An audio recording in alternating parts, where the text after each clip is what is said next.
자, 우리 계속 봤던 거니까 이제 넘겨도 되겠죠. 이제 에베소서의 이제 핵심은 만물을 통일하시는, 죄로 인해서 분열됐던 그 모든 것을 통일하시는 하나님의 계획, 우리가 그것을 보고 찬양하게 만드시겠다라고 말씀하셨습니다. 그러면서 전체 만물 통일을 어떻게 할 것인가, 삼위의 하나님께서 그리스도를 머리로 삼아서 그 모든 일을 하시겠다라고 말씀하시고, 그 다음에 교회를 이제 공개하시죠.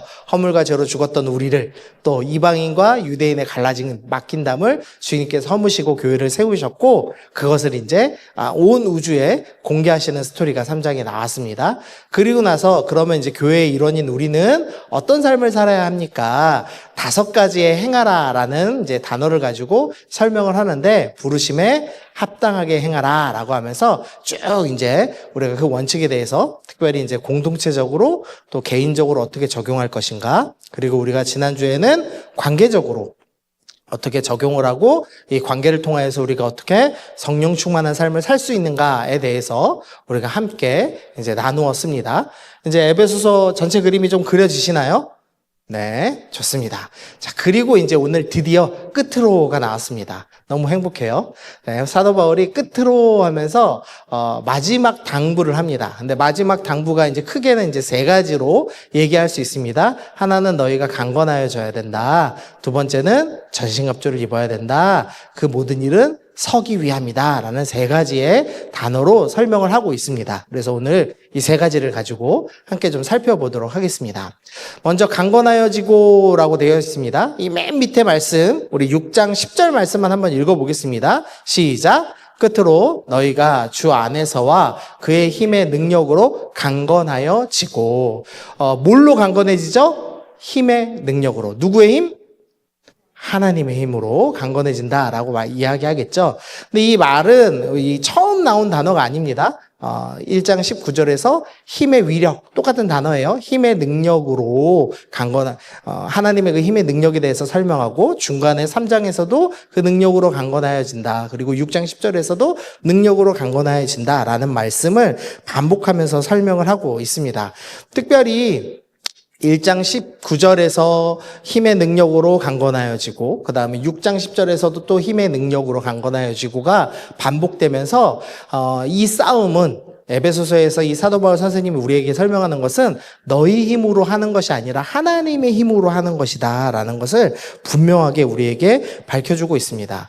우리의 힘과 우리의 능력으로 내가 더 강건해져야지, 내가 더 강해져야지, 영적으로 더 힘이 세져야지 이렇게 생각하라고 말씀하시는 게 아닙니다. 하나님으로부터 그 힘을 다운로드 받으십시오 라고 말씀하고 계시는 겁니다. 근데 주님께서 이 힘과 능력, 주님께서 주시는 이 강함, 그것은 어디로부터 나오느냐, 어느 정도의 힘으로부터 나오느냐, 우리에게 주어지는 능력은 그리스도 안에서 역사하사 죽은 자들 가운데서 다시 살리신, 예수님을 죽은 자 가운데서 다시 살리신 그 능력을 우리에게 허락하시겠다라고 약속하십니다. 그래서 우리는 이 싸움을 포기할 필요도 없고 두려워할 필요도 없다라고 주님께서 우리에게 강하게 말씀하고 계십니다. 예수님께서 싸우셨던, 예수님께서 죽음을 이기시고 승리하셨던 그 놀라운 능력으로 우리와 함께 하시고 우리를 강하게 하실 것입니다. 아멘. 네, 여러분이 믿든 안 믿든 주님은 그렇게 하실 겁니다. 아멘. 네. 주일학교, 여름성경학교가 끝난 휴유증이 막 느껴지네요. 자, 두 번째로 이브라를 살펴보겠습니다. 4장 22절에서 우리가 이미 배웠어요. 쭉 읽다가 맨 마지막 24절 빨간 글씨만 보시면 세 사람을 이브라라는 말씀이 나왔었죠. 우리가 계속 살펴봤지만 1장부터 3절까지는 교리 파트, 4장부터 6장까지는 실전 파트였습니다.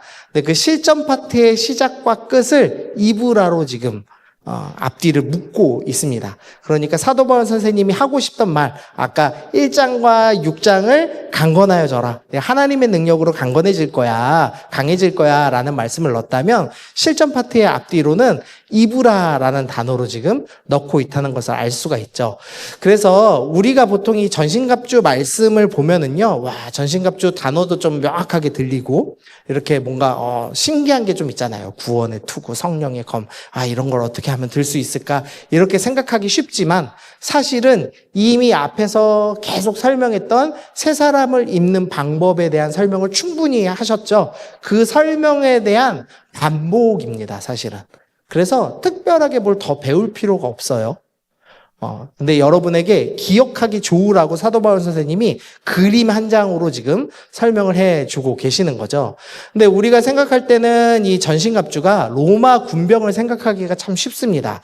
그러나 이 전신갑주의 원형은 어디서 출발되냐면 이사야서 말씀에서 출발합니다. 이사야서 말씀을 한번 보면은요, 공의로 가난한 자를 심판하며 정직으로 세상에 겸손한 자를 판단할 것이며 그의 입의 막대기로, 입에서 뭐가 나와요? 막대기가 나와서 세상을 쳐요. 하나님의 입에서 나오시는 게 뭐죠? 하나님의 입에서 뭐가 나와요? 말씀이 나옵니다. 그러니까 지금 이것은 성령의 검, 곧 하나님의 말씀을 의미하는 거죠. 말씀으로 세상을 치죠. 다음 5절, 공의로 그의 허리띠를 삼으며 성실로 그의 몸에 띠를 삼으며, 똑같아요. 그 다음에 59장 17절, 공의로 갑옷을 입고 구원을 자기 머리에 써서 투구로 삼으며. 그래서 이 전신갑주는 로마 군병 보고선 우리도 이렇게 무장했으면 좋겠어, 이 정도 수준을 얘기하는 것이 아니라 이미 구약에서 하나님이 입으셨던 전신갑주를 너희도 입어야 돼 라고 말씀하시는 구절입니다. 그러니까 단순히 나온 구절은 아니라는 거죠. 그러면서 우리가 좀 생각해 봐야 될 것은 이사야서 59장 17절에서 하나님께서 입으신 갑옷입니다. 지금 공의를 갑옷 입고 구원을 투구로 쓰셨어요. 우리가 보통 전신갑주에서 구원의 투구를 쓰십시오라고 하면은 맞아, 내가 구원받아야 돼, 뭐 이런 생각하잖아요, 우리가. 그런데 하나님께서 구원의 투구를 쓰셨습니다. 하나님은 구원이 필요하신가요, 안 필요하신가요? 하나님은 구원이 필요 없어요. 그럼 구원의 투구 왜 쓰셨죠?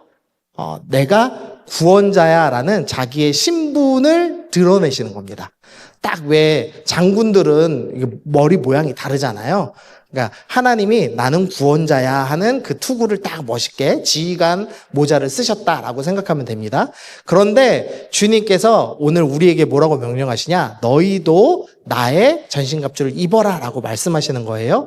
그러니까 여기서의 구원의 투구는 여러분 구원받아야지 마귀하고 싸울 수 있어요 라고 얘기하는 것이 아니라 너희는 이미 구원받았습니다 라는 신분을 증명하는, 우리의 정체성이 무엇인가? 우리는 하나님을 믿는 성도입니다를 드러내는 갑옷이다라는 것을 설명하고 있는 거죠. 자, 복잡하죠? 무슨 말인지 이해되십니까? 전신갑주는 여러분의 신분을 드러내는 겁니다. 그래서 전신갑주는 일단 어떤 신비한 게 아니에요. 여러분의 전투복입니다. 전투복. 군인이 저는 PX병이었거든요.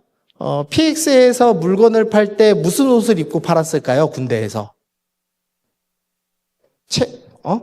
생활복? PX병을 너무 무시하는 거 아니에요? PX병도 군복 입어요. 안 되겠네. 끝나고 남아요. PX병도 군복 있습니다, 여러분. 네. 아무리 군대에서 하는 일이 청소이고 밥하는 일이어도 웬만하면 군복 입고 하죠.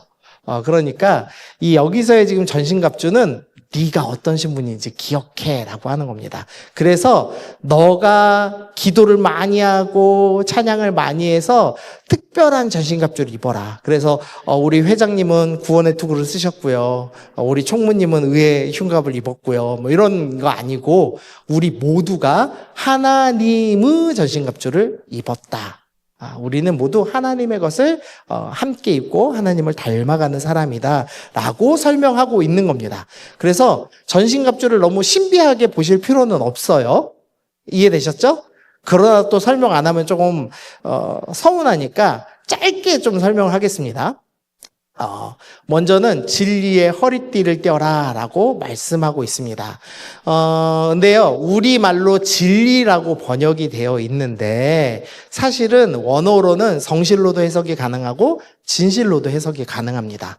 근데 문제는 이 진리, 말씀이라고 생각한다면, 이것은 뒤에 있는 성령의 검, 하나님의 말씀이 이미 나오죠. 그러니까 진리로 해석하기보다는 진실이나 성실로 해석하는 것이 좀 더 맞겠습니다.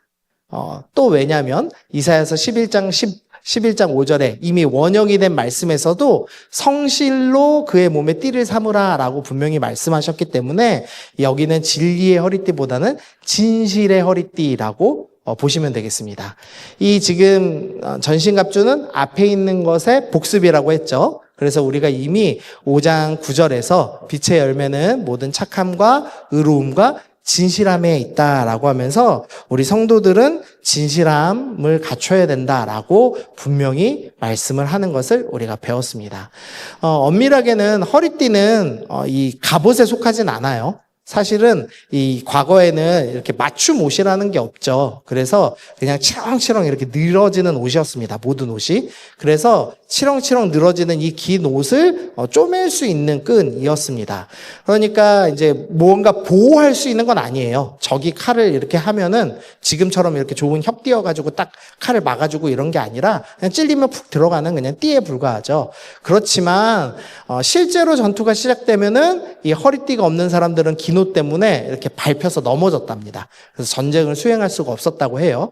그러니까 이 허리띠가 직접적으로 우리 싸움에 도움 안 되는 것처럼 보이지만 사실은 이 전쟁을 수행할 수 있도록 도와주는 역할을 했다라는 거죠. 근데 이게 이제 진실이라고 말씀했죠. 그러니까 솔직하고 정직하고 위선을 행하지 않음. 우리가 특별히 위선 행하지 않음에 대해서 우리가 함께 살펴봤었죠. 그러면서 그것이 마귀와의 싸움을 원활하게 싸울 수 있도록 도와줍니다. 여러분이 만약에 위선을 행하고 정직하지 못하다면 그것이 열심히 주님을 섬기면서 마귀와 싸움을 하다가 한 번에 넘어지게 만드는 그런 결정적인 역할을 할 수도 있다라는 것을 좀 기억하면서 여러분이 진실할 필요가 있겠습니다. 아멘? 여러분 진실하시나요? 아니에요? 여기서 걸리면 안 되는데. 자, 저는 진실하면 네 할 줄 알고 다음 걸 준비했는데. 네. 진실하고 또 뭘로 해석된다고 했죠? 성실. 진리를 믿으면, 진실되게 믿으면 반드시 따라오는 게 뭐예요? 성실함입니다. 믿는데 성실하지 않을 수는 없어요.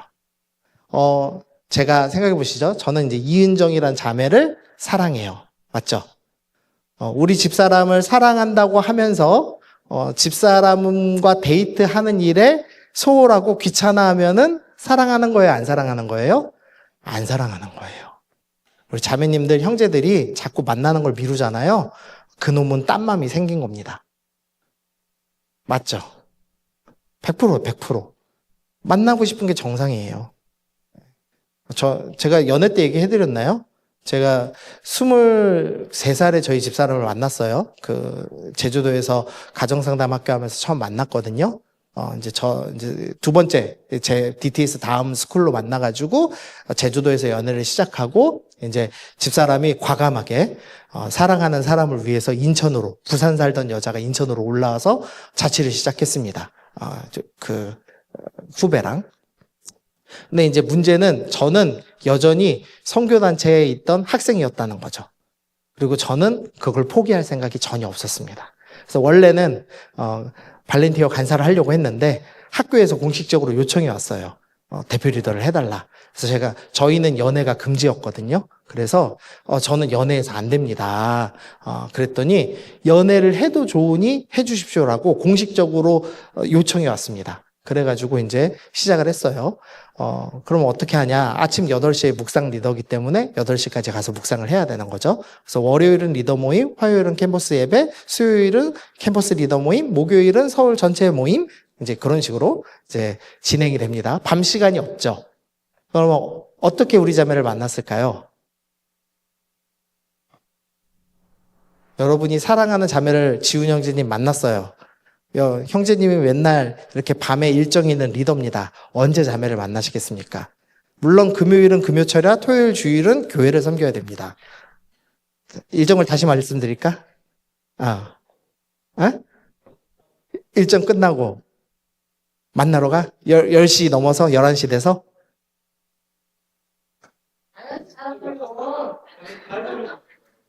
좀 주저하는 거 보니까 지훈 형제는 아직 연애를 하면 안 되는 걸로 하겠습니다. 유담 형제님 어떻게 하겠습니까? 아직 안 되겠어? 사랑하는데 만나러 가면 안 돼? 가면 간다고요? 별로 뜨뜻미지근하네요. 자, 실제 사랑을 하고 있는 우리 현주 형제님 어떻습니까? 만나러 갑니까? 형제님은 지금 학생입니다. 8시에 묵상 모임을 출발해서 점심시간에 중보기도를 하고 저녁에 월요일부터 목요일까지 캠퍼스 예배를 다 드리고 금요일에 금요철야 토요일과 주일에는 교사로 또 찬양인도자로 성가대로 준비를 하는 사람입니다. 자, 일주일치 시간표예요, 이게. 자, 형제님은 자매님을 만나러 가겠습니까?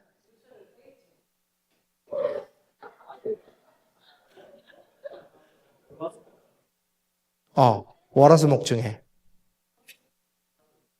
하루 이틀, 11시 넘어서? 하루? 사람들이 사랑을 모르는구만.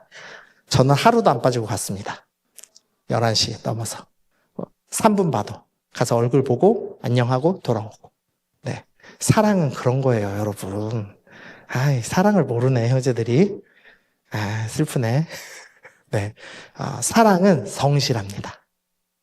대단히 성실합니다.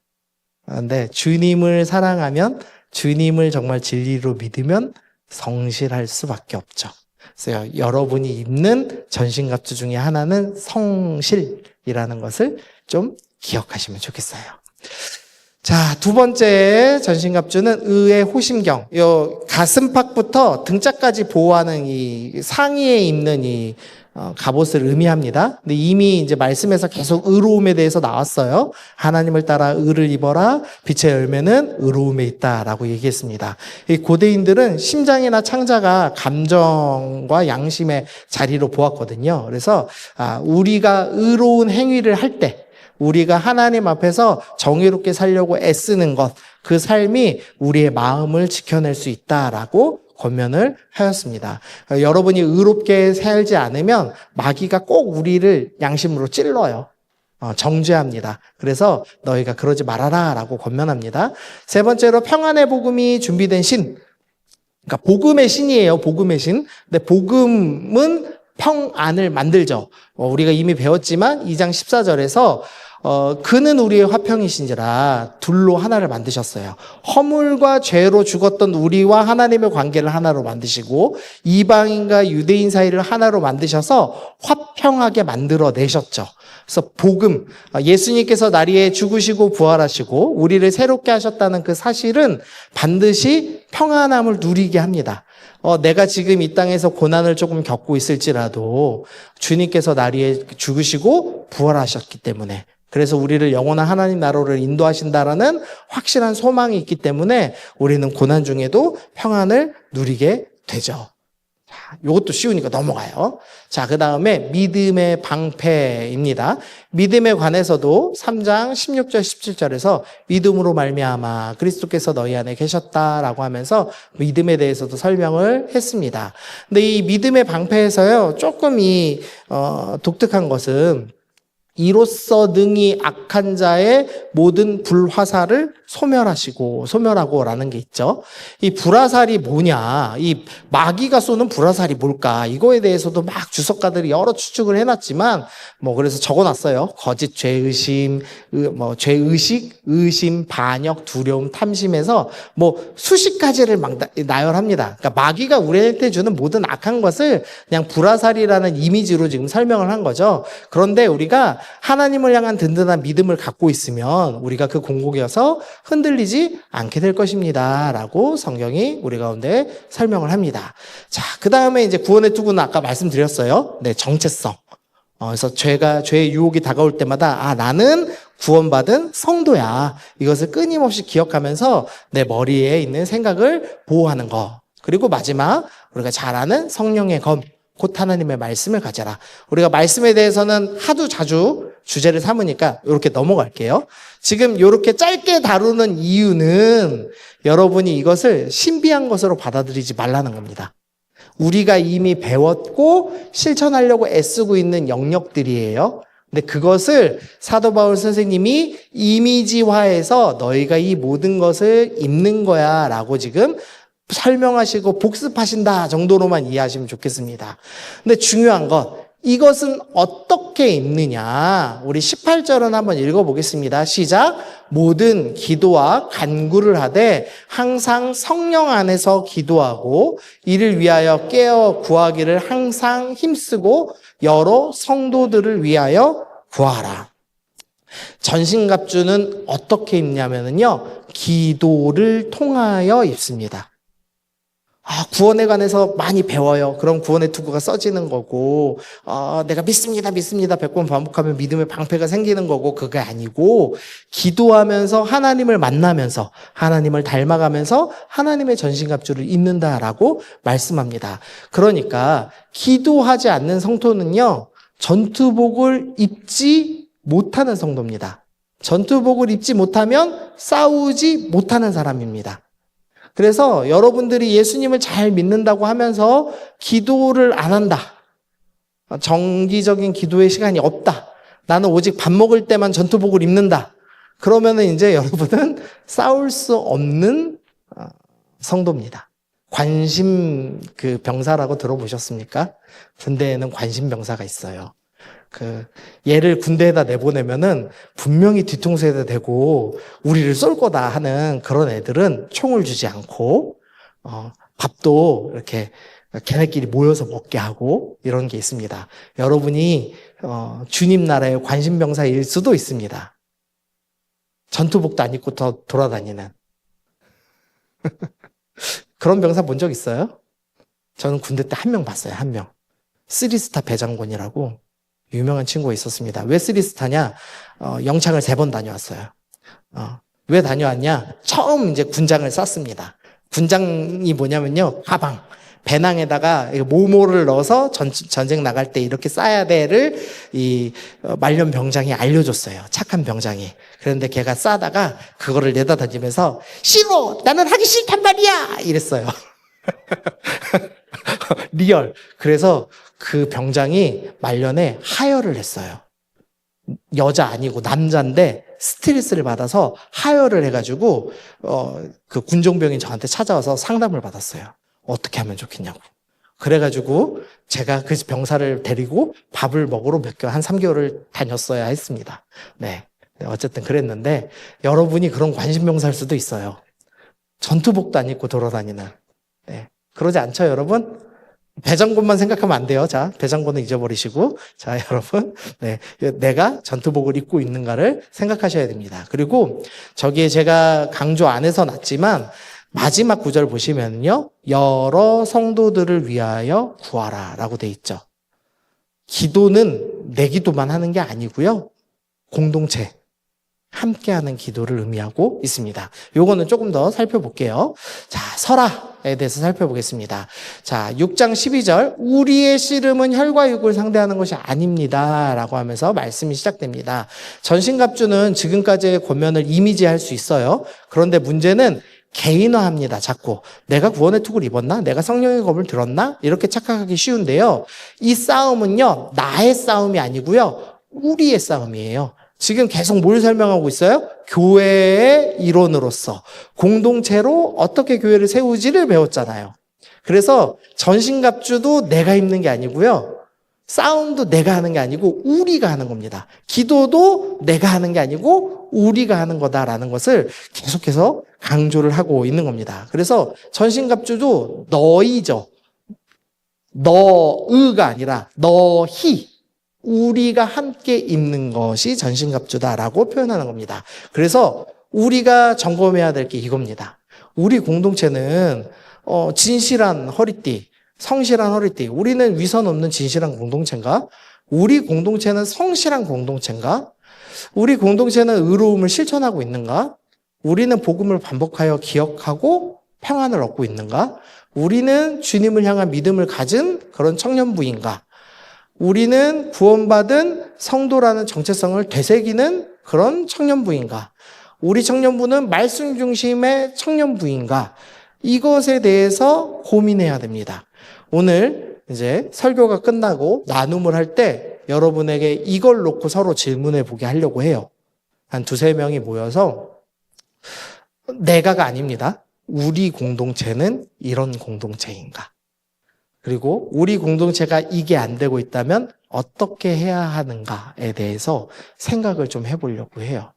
여러분, 이 성서교회 청년부는 진실한 공동체입니까? 서로 숨김이 없이 솔직한 공동체입니까? 성실한 공동체입니까?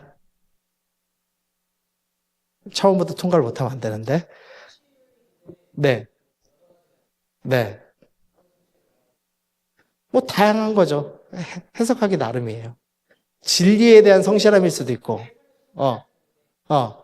내 밥벌이에 성실한 건 말고 하나님을 향한, 우리 공동체를 세워가는, 교회를 세워가는 것에 대한 성실함. 여러분이 만약 예배는 나오는데 지체들하고 교제하고 관계하지 않고 지체들을 위해 기도하고 있지 않아요? 그러면은 교회를 세우는데 성실한 사람은 아니죠. 그러면 우리는 성실한 공동체가 아닐 수 있죠. 그러니까 공동체성이 없다면 우리는 교회를 세우는 공동체는 아닌 거죠. 그래서 이 전신갑주에 대해서 우리 공동체가 같이 고민해 봐야 될 문제라고 생각합니다. 여러분들 중에서는 개인적으로 말씀을 정말 열심히 암송하는 사람도 있을 것이고 읽는 사람도 있고 묵상하는 사람도 있을 것이고 어떤 사람은 복음에 대해서 날마다 확신을 얻고 예수님이 나를 위해서 죽으시고 부활하셨어를 매일 아침마다 되새기는 사람도 있을지도 모르겠어요. 그러나 우리 공동체가 그런가는 좀 다른 문제죠. 그래서 이따가 이걸 한번 토론을 해봅시다. 자, 그 다음, 요 말씀을 한번 읽어볼게요. 자, 시작.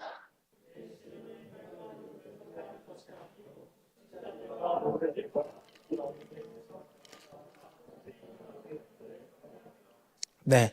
사도 바울 선생님이 우리의 싸움, 이 지금 하고 있는 영적 전쟁은 혈과 육을 상대하는 게 아닙니다라고 분명히 밝히면서 우리는 어둠의 세상의 주관자들, 그러니까 통치자와 권세자, 이거는 이제 당시에 있는 악한 영들의 별명입니다. 그래서 악한 영들하고 우리는 싸우는 겁니다라고 분명히 말씀했습니다. 근데 사실 이게요, 에베소 사람들한테 좀 잘 안 와닿았을 수도 있습니다. 왜냐하면 에베소 교회는 대적자가 되게 명확한 교회였습니다. 여러분 지금 한국 교회의 대적자는 뭐예요? 한국 기독교와 대적하고 있는 것 뭡니까? 이단, 신천지 난리잖아요. 정치권에도 손을 뻗고 우리한테도 손을 뻗고 걔들은 성실해. 자, 또 기독교 뭐랑 싸웁니까 요새? 시선?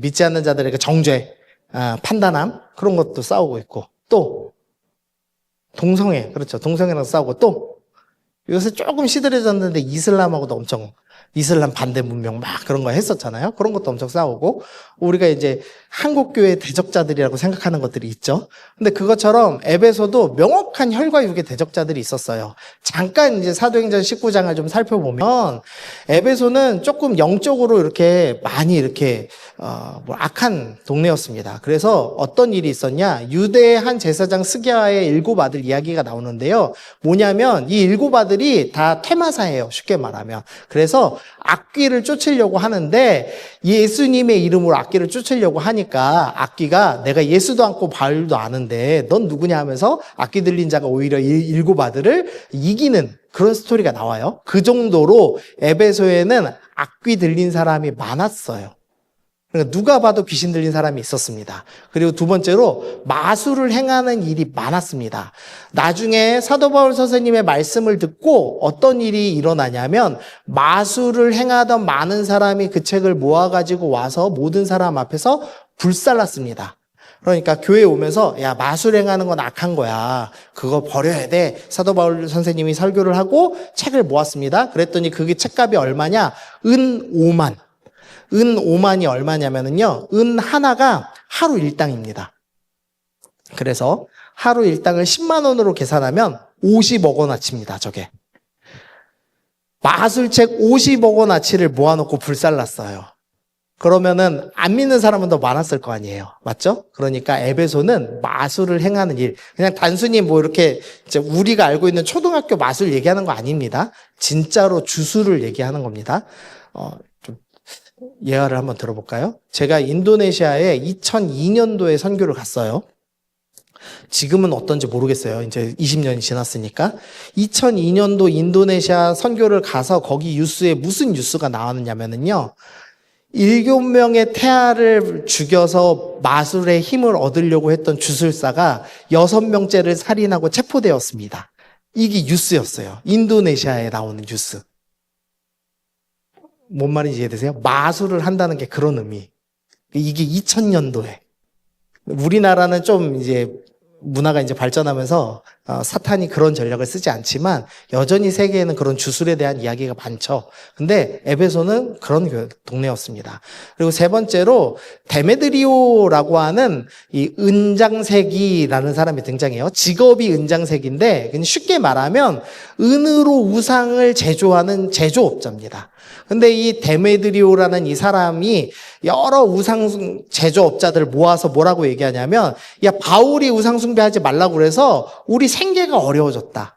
그러니까 마술책을 50억 원어치나 불사르고 사람들이 예수님을 믿기 시작하니까 이 에베소에 있는 경제 문화가 바뀌기 시작한 거예요. 그러니까 이 데메드리오가 사람을 모아가지고 2시간 동안 데모를 합니다. 에베소의 사람 아데미어 하면서 데모를 하는 스토리가 나옵니다. 그러니까 누가 봐도 명확히 교회를 대적하는 사람도 있었습니다.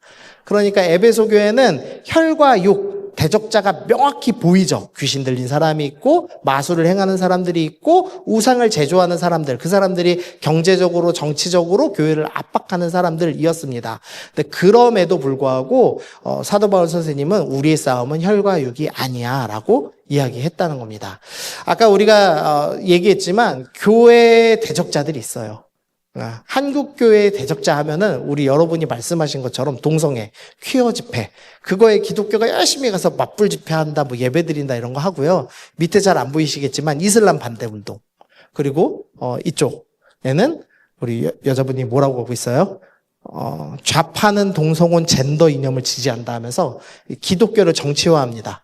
그래서 특정 당을 지지해야지만 기독교인이고 파란 당을 지지하시면 여러분은 기독교인이 아니다. 뭐 이런 얘기들이 아예 공공연하게 이제 사실 많이 논의되고 있죠. 근데요, 우리의 싸움은 혈과 육이 아닙니다. 여러분 이거에 관심 가질 수도 있어요. 그리고 이거를 위해서 때로는 어떤 헌신을 해야 될 때가 있을지도 모르겠습니다. 그러나 우리의 싸움이 여기서 멈추는 게 아니라는 걸 기억하셔야 돼요. 그 혈과 육을 대적자로 삼는 순간 우리는 망가지기 시작합니다. 그래서 자꾸 이렇게 교회 내에서 혈과 육을 대적자로 생각하는 경우가 많습니다. 특별히 교회 내부에서 나랑 다른 생각하는 사람. 저 집사님은, 여긴 집사님이 없죠. 저 리더는 A라는 생각을 해. B가 맞는데. A라는 생각하는 저 사람은 교회의 대적자야. 그래서 쫓아낼 때까지 싸우죠. 그런 일들이 있죠. 근데 우리의 싸움은 혈과 육이 아니다라고 얘기합니다. 우리의 대적은 분명히 악한 영이라고 분명히 말씀하고 있다는 것을 우리가 조금 기억해야겠습니다. 그럼 악한 영이 뭐냐? 좀 쉽지 않죠? 명확하게 정해내리기가 쉽지 않죠? 그러나 우리가 어떤 대상을 악마화하면서 싸우는 것은 성경적이진 않다라는 걸 좀 기억하시면 좋겠습니다. 그러면서 오늘 말씀의 가장 포인트는 뭐냐면은요. 자, 볼게요. 끝으로 너희가 주 안에서 그의 힘과 능력으로 강건해지고 그다음에 전신갑주를 입어라 라고 하면서 전신갑주를 입고 강건해지는 이유가 나옵니다. 자, 13절 읽어볼게요. 시작.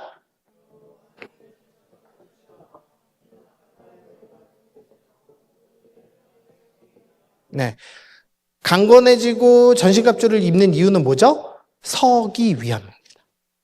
그러니까 우리는 이미 교회죠. 하나님께서 이미 교회를 세우시고 교회 일원으로 여러분들을 부르셨잖아요. 그래서 교회의 일원으로 여러분이 서 있는 것이 전신갑주를 입는 목표입니다.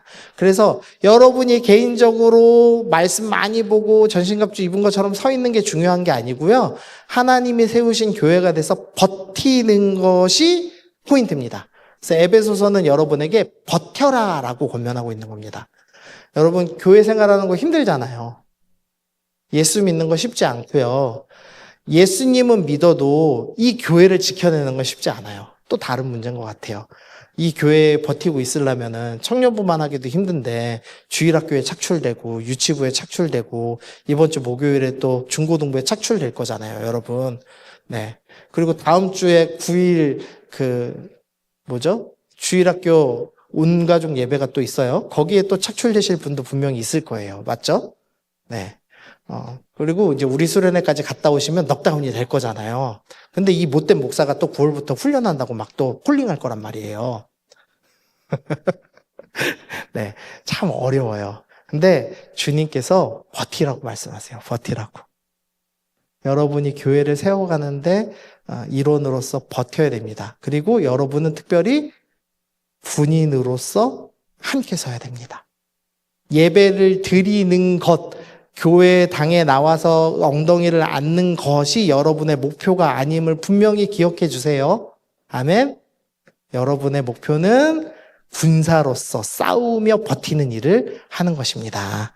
자, 정리 한번 해보시죠.